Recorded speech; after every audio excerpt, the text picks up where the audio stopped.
Betul ke tak?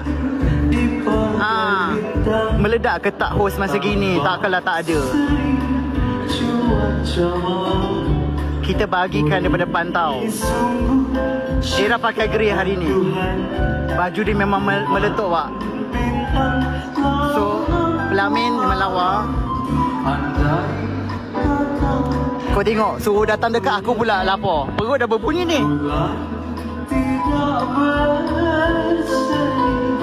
Siapa buat baju Lume daripada Melaka?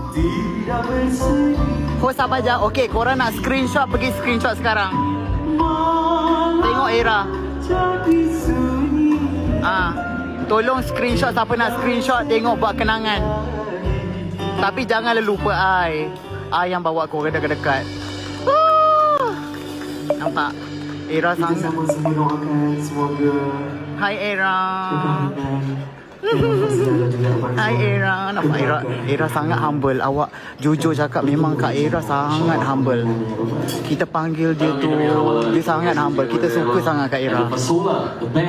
Okey, masih lagi anda menjamu saudara, teruskan. Kita ada beberapa hidangan-hidangan untuk disajikan kepada So ini adalah situasi dia. Contoh ini contoh tak contoh. Ini contoh.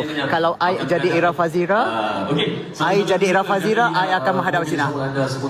Ini adalah situasi dia. Juga apa kiranya untuk anda berikan sedikit tumpuan kerana kami nak bertunjukkan kepada anda sedikit tayangan ini video adalah yang telah pun syuting di Melaka tu tak salah saya. Ini pre-wedding.